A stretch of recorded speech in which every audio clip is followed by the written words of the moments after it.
نحمده ونصلي على رسوله الكريم اما بعد فاعوذ بالله من الشيطان الرجيم بسم الله الرحمن الرحيم انا خاتم النبيين لا نبي بعدي وكما قال علیہ الصلوۃ والسلام۔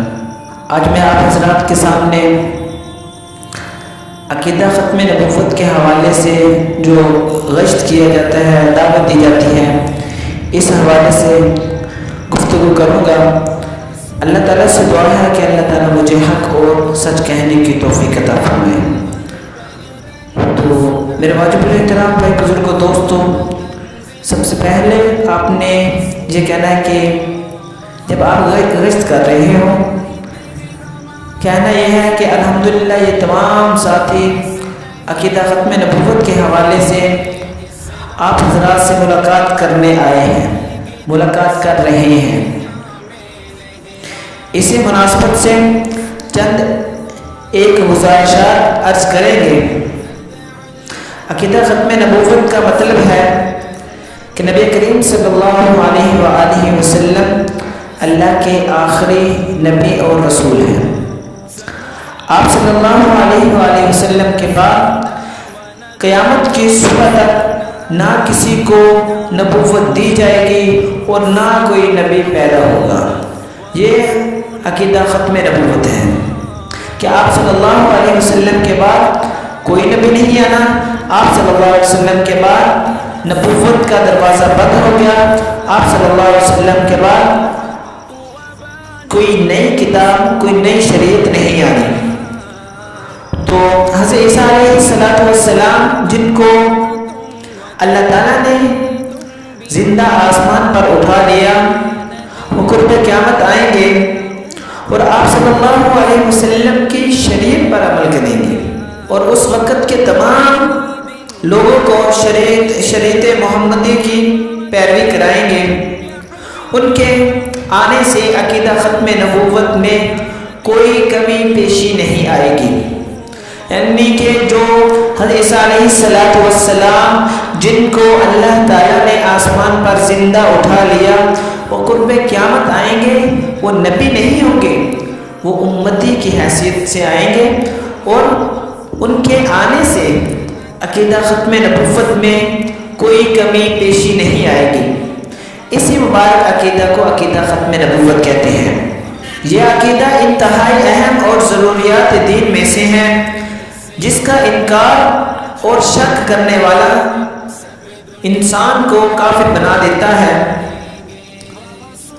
اس مبارک عقیدے پر قرآن مجید فرقان حمید کی 100 آیات دلالت کرتی ہیں اور 210 احادیث مبارکہ دلالت کرتی ہیں۔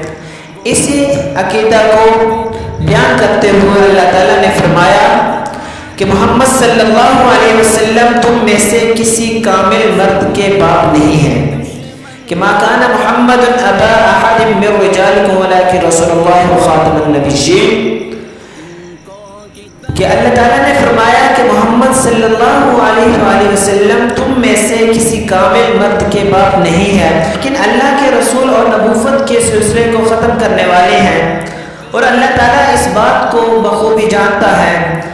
اور اسی عقیدے کو بیان کرتے ہوئے آپ علیہ السلام نے ارشاد فرمایا کہ میں آخری نبی ہوں، میرے بعد کوئی نبی پیدا نہیں ہوگا، یعنی کہ میں انا خاتم النبیین لا نبی بعدی، کہ میں آخری نبی ہوں، میرے بعد کوئی نبی پیدا نہیں ہوگا۔ یہاں اس عقیدے کی اہمیت اور فضیلت کی طرف اشارہ کیا اور وہی پیشین گوئی فرمائی ان قریب، اور ساتھ یہ بھی فرمایا احادیث کے ساتھ کہ تم میں سے 30 کذاب و دجال پیدا ہوں گے، جن میں سے ہر ایک کا دعویٰ ہوگا کہ میں اللہ کا نبی ہوں۔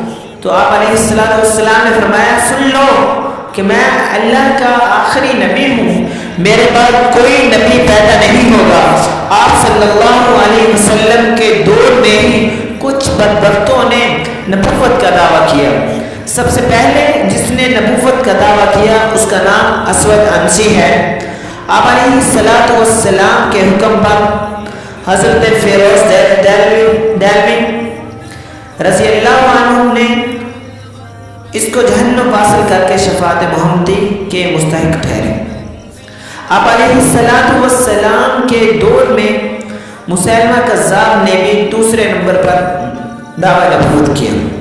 آپ صلی اللہ علیہ وآلہ وسلم نے حضرت عبید بن زید رضی اللہ عنہ کو اپنا قاصد بنا کر مسیلمہ کذاب کی طرف بھیجا۔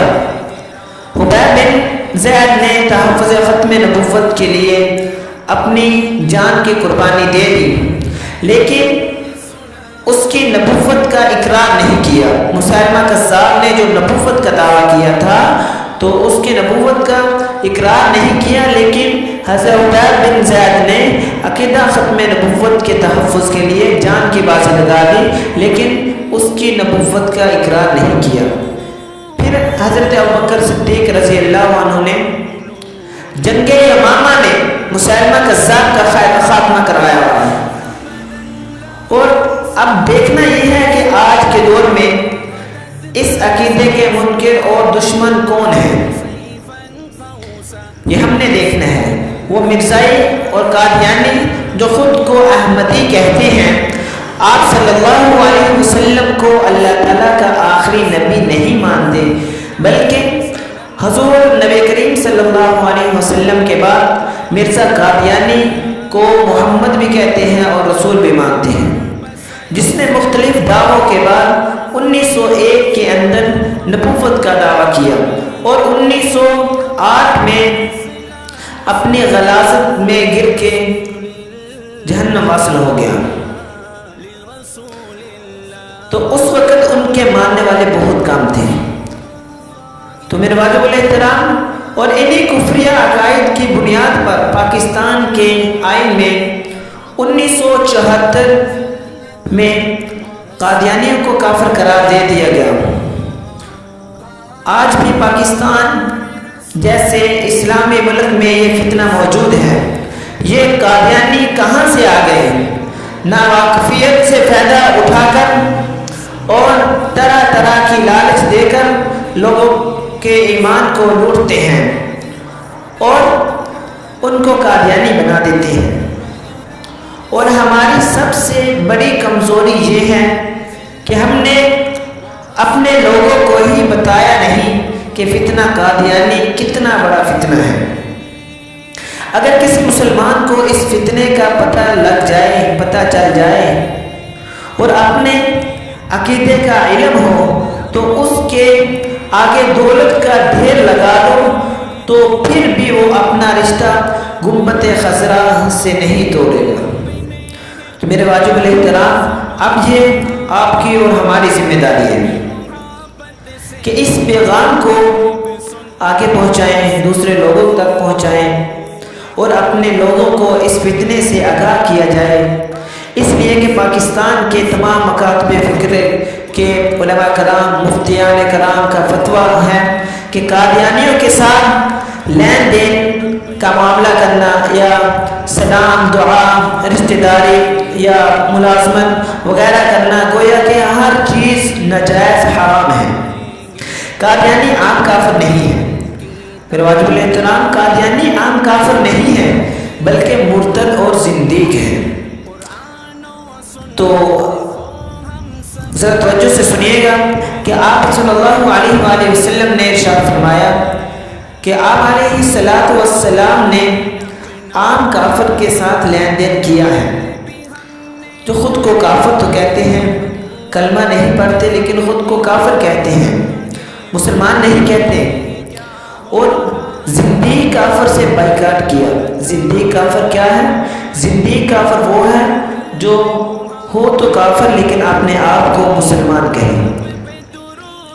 شریعت کی روح سے بھی ان سے لین دین کا معاملہ کرنا ناجائز ہے، اور غیرت محمدی صلی اللہ علیہ وآلہ وسلم کا تقاضا ہے کہ آپ صلی اللہ علیہ وسلم کے گستاخ کے ساتھ مکمل بائیکاٹ کیا جائے۔ جو کوئی بھی عقیدہ ختم نبوت کا کام کرتا ہے تو اس کا حشر قیامت میں حضرت صدیق اکبر رضی اللہ عنہ کے ساتھ ہوگا، کیونکہ یہ کام آپ صلی اللہ علیہ وسلم کی عزت اور ذات کے ساتھ مختص ہے۔ حضرت علامہ انور شاہ کشمیری رحمۃ اللہ علیہ نے فرمایا کہ گلی کا کتا بھی ہم سے بہتر ہے، کہ گلی کا کتا بھی ہم سے بہتر ہے اگر ہم ختم نبوت کا تحفظ نہ کر سکیں۔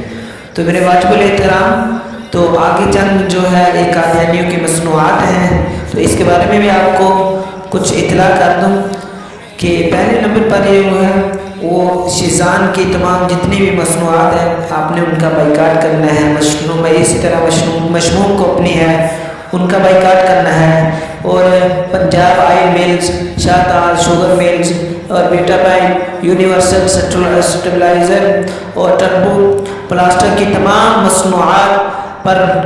اور ایک اور بات یاد رکھیں، پہلے ان کا جو ہے یہ مصنوعات یعنی کہ شیزان نام تھا، اب انہوں نے نام بھی بدل دیا ہے اس کا، تاکہ یہ سادہ سے مسلمان ہیں ان کو پتہ نہ چلے، تو انہوں نے نام رکھ دیا قرآن۔ تو قرآن کمپنی کی بھی جتنی بھی مصنوعات ہیں آپ نے ان کا بائیکاٹ کرنا ہے، اور دوسرا جتنی بھی اس حوالے سے جو اسرائیلی جتنی بھی مصنوعات ہیں تو آپ نے ان سب کا بھی بائیکاٹ کرنا ہے۔ اللہ تعالیٰ ہمیں حقیقی معنوں میں آپ صلی اللہ علیہ وسلم کی عزت، ناموس اور عقیدہ ختم نبوت کا تحفظ کرنے والا، عقیدہ ختم نبوت کا تحفظ کرنے والا، عقیدہ ختم نبوت کو آگے